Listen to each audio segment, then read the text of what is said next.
বিশ্বনবী বললেন, যে ব্যক্তি রাত্রিবেলায় সূরাতুল মুলক তেলাওয়াত করবে তার কবরের আযাব হবে না। ইন্না হাযিহি সূরাতুন আযীমা মানিআতুন মিন আযাবিল কবর। এই সূরাটা এমন সূরা, সাধারণ কোন সূরা না।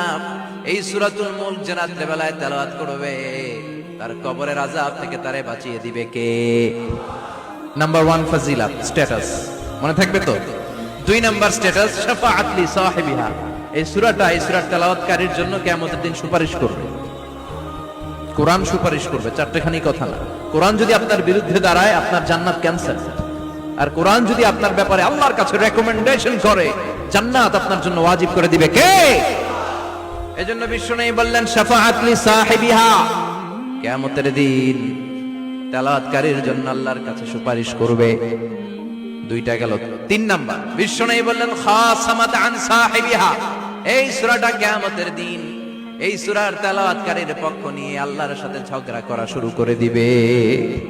আল্লাহর সাথে ডিবেট করবে, ঝগড়া করবে, যতক্ষণ না হাত্তা আদখালাহুল্লাহুল জান্নাহ। হাদিসের টেক্সট হচ্ছে যে যতক্ষণ না আল্লাহ তাআলা তাকে জান্নাতে না ঢুকায় ততক্ষণ ওই সূরার তেলাওয়াতকারীর পক্ষ নিয়ে আল্লাহর সাথে বিতর্ক, ঝগড়া, তর্ক চলতেই থাকবে।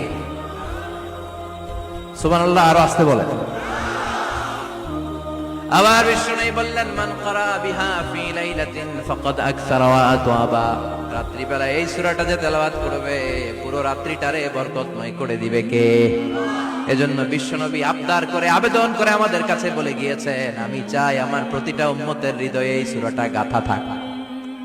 আমি চাই আমার প্রতিটা উম্মতের সিনার ভিতরে এই সূরার 30টা আয়াত গ্রথিত করা থাক। সুবহানাল্লাহ পড়েন। মাত্র 30টা আয়াত মুখস্থ করতে রাজি আছেন? 1 মাসে কয়দিন? প্রতিদিন একটা করে আয়াত মুখস্থ করলে এই সূরা মুখস্থ করতে লাগবে কয়দিন? হ্যাঁ, হোমওয়ার্ক। এটা আপনাদের বাড়ির কাজ, যেহেতু ক্লাসে হোমওয়ার্ক দেওয়া যায় না। আরবিতে বলে আল ওয়াজিব আল মানজিলি। আমি গতানুগতিক তাফসীর করি না, আমি সমাজের খুঁতগুলো ধরে ধরে ডিসকাশনের মতো আমি করি। বিভিন্ন জেলায় যে ওখানকার ইয়াংদের সাথেও বসি, কথা বলি, এটাই আমার তাফসীর, এটাই কোরআনের এক্সপ্লেনেশন এন্ড ইন্টারপ্রিটেশন। এতেই মানুষ উপকৃত হয় বেশি। চিল্লা এখন ঠিক কিনা?